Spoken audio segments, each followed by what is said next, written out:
მასპინძლობთ პროფესორ ნინო მუსერიძეს, ქართულ-გერმანული რეპროდუქციული ცენტრის დამფუძნებელს და სამედიცინო დირექტორს.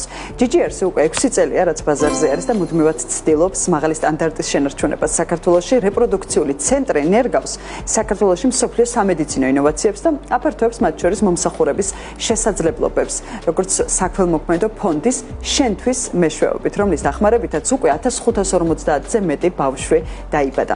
ცენტრს სიახლეებიც აქვს საერთაშორისო განვითარების კუთხით უკვე გაიხსნა ფილიალი სომხეთში, ხოლო მალე უკვე კლინიკას ახალი შენობა და დამატებითი სერვისებიც დაემატება. ჩვენი მიზანი არის გავიგოთ დღეს თუ როგორ ქმნის GGR-ს პაციენტზე ორიენტირებულ თანამედროვე სერვისს საქართველოში და როგორ იცვლება რეპროდუქციული მედიცინა რეგიონში. ნინო მუსერიძესთან ერთად ვაგრძელებთ საუბარს. მოგესალმებით.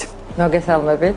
მოგესალმებით, ქალბატონ ნინო, მადლობა სტუმრობისთვის ჯანდაცვის სტანდარტში და პირველი კითხვა გექნება თქვენთან, რომ აი რა ახალ ნაბიჯებს გეგმავთ საერთოდ, რადგან უკვე საქართველოს საზღვრებსაც გასდით და რატომ გახდა საჭირო იგივე სასწავლო ცენტრის თქვენი მიმართულებით შექმნა? ძალიან დიდი მადლობა მოწვევისთვის, ძალიან მიხარია თქვენ სტუდიაში ყოფნა ყოველთვის და ძალიან სასიამოვნოა, როდესაც ასეთ გადაცემაში ხარ, რომელსაც ქვია ჯანდაცვის სტანდარტი. ეს ძალიან მნიშვნელოვანია, მით უმეტეს ყველა სფეროში და განსაკუთრებით რეპროდუქციულ ჯანმრთელობაში.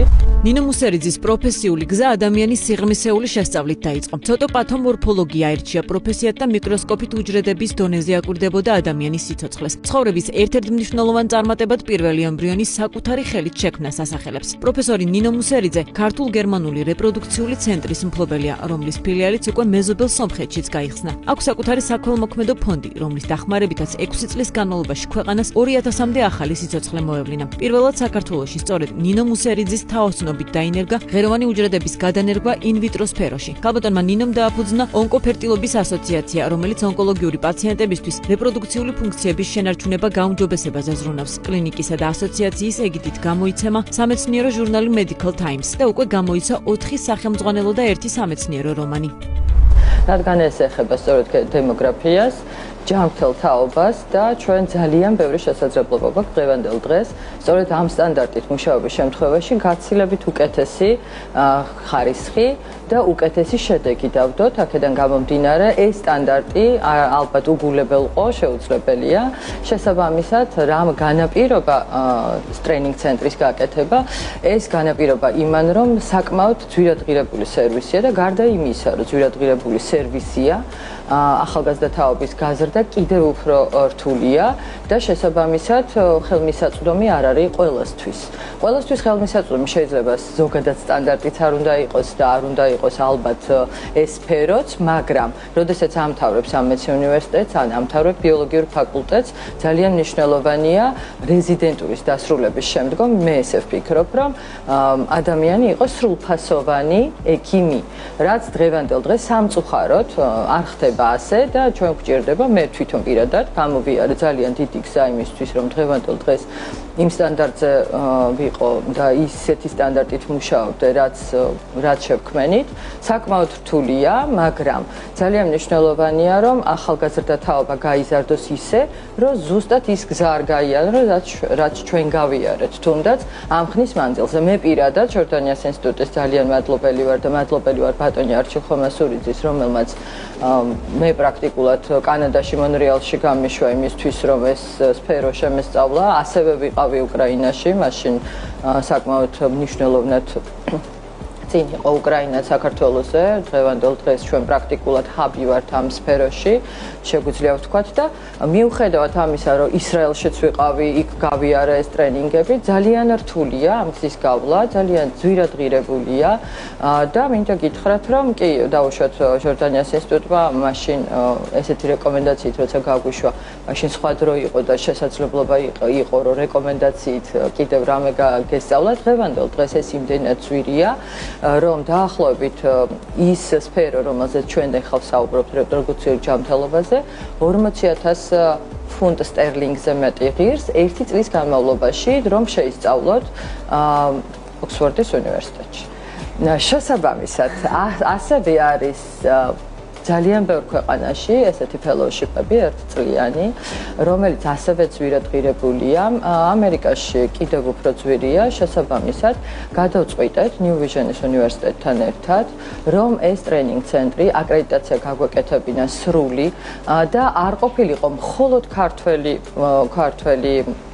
სტუდენტისთვის და რეზიდენტისთვის, არამედ ყოფილიყო international და შესაბამისად ეს აკრედიტაცია აუცილებლად დაგჭირდებოდა, შესაბამისად ასევე დაგჭირდებოდა ის პროფესორ-მასწავლებლები, რომლებიც ამ სფეროში მოღვაწეობენ და საკმაოდ კარგად და აქედან გამომდინარე, ქალბატონი მარინა გვახარია თქვენთანაც იყო, როგორც ვიცი, ის არის ძალიან კარგი ემბრიოლოგი და ასეთივე ამერიკული სკოლის დირექტორი, რომელიც ძალიან გვეხმარება ამ სფეროში. მისი ესეთი სურვილიც არის და ძალიან მიხარია, როდესაც ქართველი ადამიანები აღწევენ წარმატებას სხვა ქვეყანაში და შემდგომ ზრუნავენ თავიანთ ქვეყანაზე. და მაქსიმალურად ჩვენს პირადად მე ყოველთვის ჩავდივარ ახსენეთ ბაძონე არჩილი, ქალბატონი მარინა, რომელთანაც ასევე ჩვენ ძალიან კარგი ურთიერთობა გვაქვს. ბაძონე არჩილი საფუძვლებთან იდგა ამ დარგის ქვეყანაში განვითარების და მარინა კიდე მოდის, რა ვიცი, სტუდენტობიდან ჩვენთან ერთად და კარგია რომ ასეთი ქართველი ყავს. და ალბათ თუ ისინი ჩაერთვებიან, დაწუნებული ვარ რომ თქვენი მიზნები და ამოცანები რაც გაქვთ, უფრო უკეთესად შესრულდება.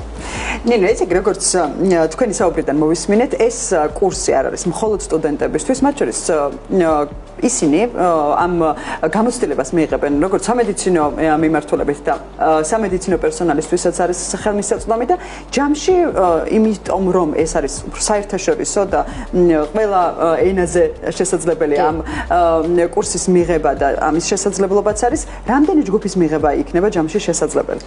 პირველ რიგში მნიშვნელოვანი არის ის დაუშვათ, რომ ხელმისაწვდომი ეს თუ იქნება დაუშვათ უცხოელი სტუდენტისთვის ასევე fellowship-ი ნიშნავს იმას, რომ თქვენ შეგვიძლიათ ნულიდან გახდეთ ემბრიოლოგი, ნულიდან გახდეთ რეპროდუქტოლოგი. ანუ ერთწლიანია, მაგრამ არსებობს კურსი, რომლის დროსაც მე მაგალითად პირადად, როცა გავიარე ბიოპსია და გავიარე დაუშვათ ტრენინგი ემბრიონზე მუშაობის, მასალის აღების და შემდგომ გენეტიკურ კვლევაზე გაგზავნის, არ მქონდა იმდენი დრო, რომ მე დაახლოებით ერთი წელი სადღაც დავსულიყავ, იმიტომ რომ როცა მუშაობ, შეუძლებელია ამის გაკეთება. ანუ ჩვენ გვაქვს კურსები, როდესაც გინდა კვალიფიკაციის ამაღლება და რით გამოირჩევა ჩვენი კურსი სხვისგან? იმით, რომ სადაც არ უნდა ჩახვიდეთ, თქვენ არ გაქვთ საშუალება ხელით იმუშაოთ იმ ემბრიონზე, იმ კვერცხუჯრედზე, იმ დაუშვათ მასალაზე, რომელიც არის.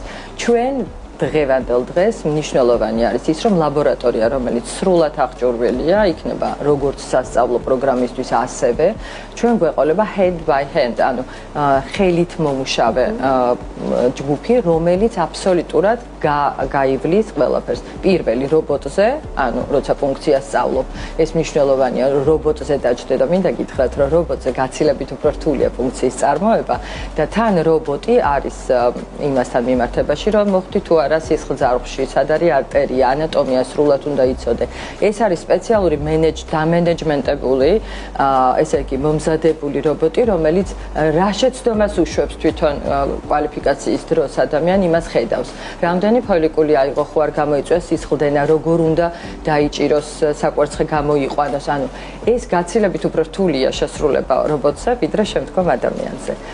და ეს არის მნიშვნელოვანი, რომ ემბრიოლოგიაშიც და რეპროდუქტოლოგიაშიც პრაქტიკას გაივლიან ისინი, არა მარტო თეორიას და პრაქტიკული მეცადინეობის შემდგომ მივცემ ჩვენ უკვე სერტიფიკატს, რომ მას შეუძლია. პრაქტიკული კითხვები, როდის გეგმავთ ამ ცენტრის გახსნას, ეს fellowship-ი რა ხანგრძლივობის იქნება და თქვენი პარტნიორები ვინ არიან, ვინც გეხმარებიან ამ შემთხვევაში და მხარში გიდგანან? ძალიან მნიშვნელოვანია ეს სფერო ყველა ქვეყნისთვის, ამიტომ ყველა ის პარტნიორი, რომელიც დღეს გვყავს ჩვენ ისრაელში, გვყავს ამერიკაში, გვყავს ასევე უკრაინასა და სხვა ქვეყნებში, სომხეთის ტერიტორიაზე ძალიან მნიშვნელოვანი აღმოჩნდა ეს და თვითონაც უნდათ რომ ჩვენი პარტნიორები გახდნენ და ასეთივე ცენტრი იყოს სომხეთშიც. შესაბამისად, ისრაელი ეს ძირითადი ის ადამიანები, ვინც ჩემთან დღევანდელ დღეს ემბრიოლოგიაში თანამშრომლობენ და მე მათთან გავლილი მაქვს თვითონ ეს კურსები და ეს არის მიხალ იუნიში, რომელიც არის ასევე შიბას ერთ-ერთი დიდი სკოლის დამაარსებელი და დღევანდელ დღეს ტრეინინგ ცენტრი აქვს იქაც. შესაბამისად, ეს არის ადვაიზერი, რომელიც იღებთ მოდელად? კი. იცით, მე ძალიან მომწონს და მოტრფიალება საერთოდ ისრაელის სამედიცინო სფეროს განვითარებასთან მიმართებაში, გარდა იმისა, როგორი აქვთ მათ მომსახურება, სწავლასთან მიმართებაში და ის რომ არც ერთი ახალგაზრდა არ არის კონკურენტი იმ ადამიანის, ვინც იქ მუშაობს და შესაბამისად შენ გაქვს უფლება ისწავლო ყველაფერი და და ანუ რა გითხრათ, არანაირი კონკურენცია არ არის, არავინ ხელს არ აფარებს რაღაცას, როცა სწავლობ და პირიქით არის ეს იმისთვის, რომ ახალგაზრდა გაცილებით უფრო სწრაფად გაიზარდოს და ის გზა არ გაიაროს, რაც დაუშვათ თვითონ დასჭირდათ. ხშირად ისრაელიდან ძირითადად ისინი რეზიდენტურას ამერიკაში გადიან და შემდგომ ბრუნდებიან უკვე თავიანთ ქვეყანაში და აი ეს მოდელი, რომელიც აქვთ მათ დღევანდელ დღეს სტანდარტად, ასე ვთქვათ, რომ ახალი თაობა გაიზარდოს, მე პირადად ჩვენს კლინიკაში ეს მოდელი ავიღე და არც ერთი ახალგაზრდა რომ მოდის, არავინ მას არაფერს არ უმალავს, თუ ვინმე სწავლა უნდა, ჩვენ დღევანდელ დღეს არ გვქონდა ეს აკრედიტაცია, მაგრამ პრაქტიკა რაც უნდა გაიაროს და უშუალოდ ახალგაზრდამ ასისტენციის დროს, უმცროსი ექიმობის დროს მაქსიმალურად გვაქვს გაკეთებული, დღევანდელ დღეს 6 წელია ჩვენ ვარსებობთ და ჩვენთან ვინც მუშაობს, აბსოლუტურად ყველა პროგრამაში არიან ის ახალგაზრდები, რომლებიც ჩვენ თვითონ გავზარდეთ, ისინი მოვიდნენ უბრალოდ ჩვენთან, ესე ვთქვათ, რეკომენდაცია, რა მოგწერეს სოციალურ ქსელში, ნამდვილად შემიძლია პირადად თქვა, რომ ძალიან ბედნიერი ვარ, რომ ისეთი ახალგაზრდები გაიზარდნენ. დღევანდელ დღეს ისინი სრულფასოვანი ექიმები არიან. უკვე ვყავთ პაციენტი, იმიტომ რომ მე ვენდობი აბსოლუტურად, რაც გაიარეს, მათ ძალიან კარგად იციან და შესაბამისად კარგ სტანდარტს გვთავაზობენ და ხანგრძლივობის არის. ეს კურსი არის 1 წლიანი, თუ 0-დან შეგვიძლია გავზარდოთ და შეგვიძლია ერთკვირიანი ფელოუშიპები იმ ადამიანებისთვის, ვინც დაუშვათ მუშაობს და სჭირდებათ უბრალოდ კვალიფიკაციის ამაღლება. ყველა სტანდარტულ პერიოდში პრაქტიკულად შეგვიძლია დღევანდელ დღეს ჩვენ ველოდებით აკრედიტაციას, ვინაიდან New Vision-ი ძალიან მიხარია, რომ New Vision-თან ვარ, დღეს მე მიმართულების პროფესორი ვარ სამედიცინო აკადემიაში, შოთაძეში, პათოლოგიური ანატომიაში, მაგრამ რეპროდუქციული ჯანმრთელობის თვალსაზრისით, აი ესეთი ინტერესი გამოთქვა New Vision-ის უნივერსიტეტმა. ძალიან დიდი მადლობა ბატონ დავით კერესელიძეს, რომელიც არის, არ ვიცი, უაღრესად მონდომებული იმისთვის, რომ ყველანაირი სტანდარტი ჯანდაცვის დაიცვას და ახალი თაობა სწორედ ისე გაზარდოს, როგორც ნამდვილად მნიშვნელოვანია ყველასთვის. მათ ასევე აკრედიტაცია აქვთ ისრაელში, ისრაელის ჯანდაცვის, ასევე ჩვენ GGR-ს აქვს აკრედიტაცია ისრაელის ჯანდაცვის, ჩვენ ასევე გვაქვს ISO. ალბათ დაპატიჟებთ. აუცილებლად. და ძალიან მნიშვნელოვანია, რომ ამ კურსმა სწორედ გაიაროს აკრედიტაცია და აკრედიტაციას როგორც კი მივიღებთ, ჩვენ შეგვიძლია დავიწყოთ ქართველების საქართველოს აკრედიტაცია. საქართველოს აკრედიტაციაზე, ასევე ისრაელის ჯანდაცვის აკრედიტაცია გვინდა რომ გავიაროთ და ეს კურსი, დიახ, იმიტომ რომ ამერიკის ჩართულობა არის ამ შემთხვევაში, ასევე ქალბატონ მარინასთან ერთად გეგმავთ რომ გავაკეთოთ. შევხვდით მარინას აქ? კი, რა თქმა უნდა, ჩვენ დავაპატიჟეთ, ესე იგი, ჩვენ ვაკეთებთ 6 წლის განმავლობაში საერთაშორისო კონფერენციას ამ სფეროში. ქართველი ექიმებისთვის ეს აბსოლუტურად უფასოა. ასევე ჟურნალი, რომელიც გავაკეთებ Medical Times-ი, ასევე უფასოა ქართველი რეზიდენტებისთვის და იმ ადამიანებისთვის, ვინც არის research-ში. ასე რომ მნიშვნელოვანია ის, რომ ეს სფერო რო განვითარდეს, მედიცინა უნდა განვითარდეს და სხვა ადამიანები, რომლებიც ამ სფეროში არ მოღვაწეობენ, მათ ჰქონდეთ იმის საშუალება, რომ მაღალი სტანდარტი ნახონ რა არის და ჰქონდეთ შესაძლებლობა სწორედ იმ მასწავლებლებთან შეხვედრის, ვისთანაც დაუშვათ ჰქონდა ჩვენ და ვისთანაც დღეს ვისგანაც ეს სფერო ვითარდება. შესაბამისად, აქ მოვიწვიეთ ქალბატონ მარინას სწორედ ამ კონფერენციაზე, სადაც იყო დღევანდელ დღეს 2025 წელს ჩვენ ვუმასპინძლად ბატონ არჩილის ასოციაციასთან ერთად, მე მაგ ონკოფერტილობის ასოციაცია, ჩვენ ვიყავით მთავარი სპონსორები იმისა, რომ ჩატარებული იყო მე-20 საერთაშორისო კონგრესი რეპროდუქციულ ჯანმრთელობაში პროფესორ ჯენაზანის ასე ვთქვათ თავოსნობით, ბატონი არჩილი აკადემიის წევრია, შესაბამისად მას ჰქონდა ამის საშუალება და ბატონი პროფესორ ჯენაზანი პრაქტიკულად უკვე მე-6-ით ჩამოვიდა ჩვენთან ამ კონფერენციაზე და მინდა გითხრათ, რომ აღფრთოვანებული იყო საქართველოს რეალობით, ამიტომ ბატონ არჩილთან ერთად მათ სწორედ გადაწყვიტეს მე-20 კონგრესის მასპინძლობა და იქ იყო ქალბატონ მარინა. აუცილებლად მინდა ნინო გკითხოთ სომხეთში GGRC-ის შედეგები. ერთი წლის თავზე როგორ გაამართლა თქვენი მოლოდინები სომხეთის ბაზარზე? ერთი წლის თავზე ჩვენ პირველი ბავშვი დაბადებულია, ეს არის ჩვენთვის ძალიან საამაყო. გაამართლა იმან, რომ დღევანდელ დღეს ჩვენ რაზეც ვსაუბრობთ დღეს აქ შეგვიძლია ვისაუბროთ უკვე სომხეთშიც, ვინაიდან ონკოფერტილობა როგორც ასეთი დარგი მაშინ როცა ბატონ კოტე მარდალეიშვილთან ვიყავი დეპარტამენტის ხელმძღვანელი, მაშინ შევქმნით ჩვენ ბანკი, ასე ვთქვათ, ონკოლოგიური პაციენტების და მაშინ დავიწყეთ ამაზე საუბარი.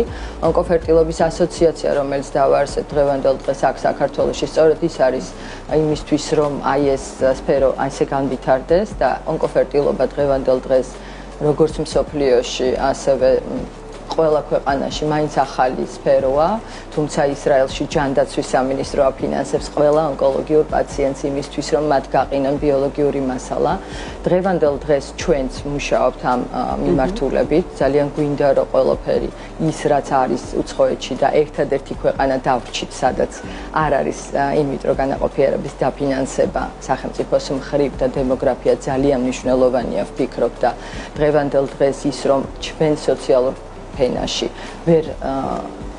ვერ აკეთებს იმას პაციენტი, რომ სრულად საკუთარი თავის დაფინანსება მხოლოდ თვითონ შეძლოს, სწორედ ამიტომ შევქმნით ჩვენ ეს ფონდი, რომელიც ეხმარება უშვილო წყვილებს და დღევანდელ დღეს მე ძალიან მოხარული ვარ იმისა, რომ უკვე დაახლოებით 30-ზე მეტი ბავშვია დაბადებული პროგრამით, რომელიც ჯანდაცვაში არსებობს აჭარის რეგიონში.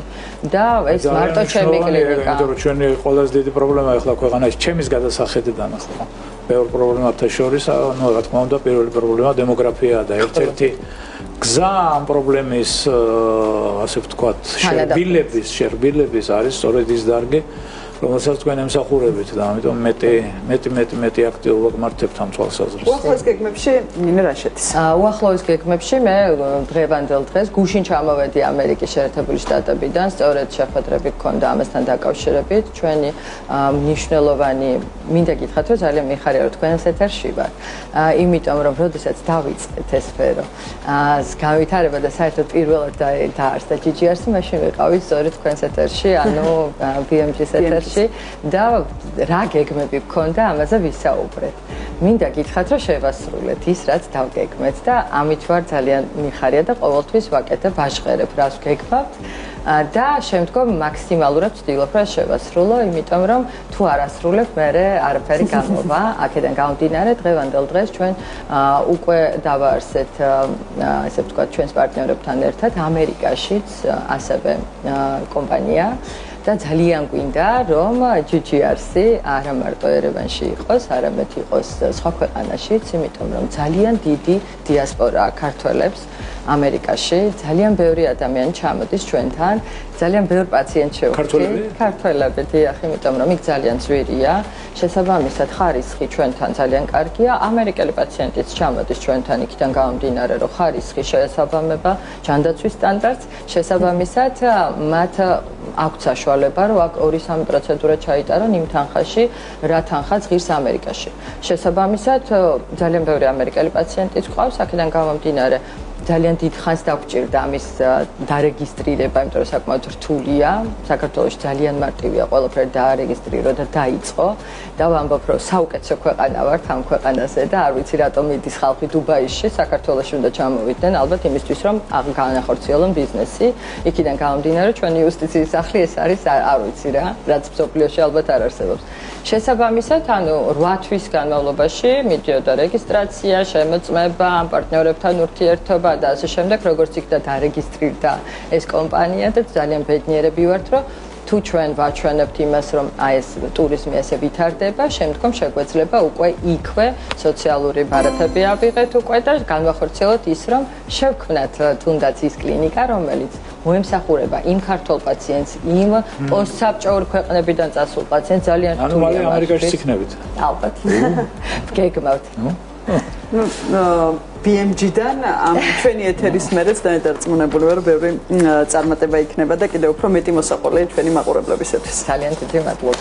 მადლობა თქვენ. დიდი მადლობა სტუმრობისთვის და წარმატებებს გესურვებთ. მადლობა. ნინო მუსერიძეს მასპინძლობდით ქართულ გერმანული რეპროდუქციული ცენტრის დამფუძნებელსა და ასევე სამედიცინო დირექტორს.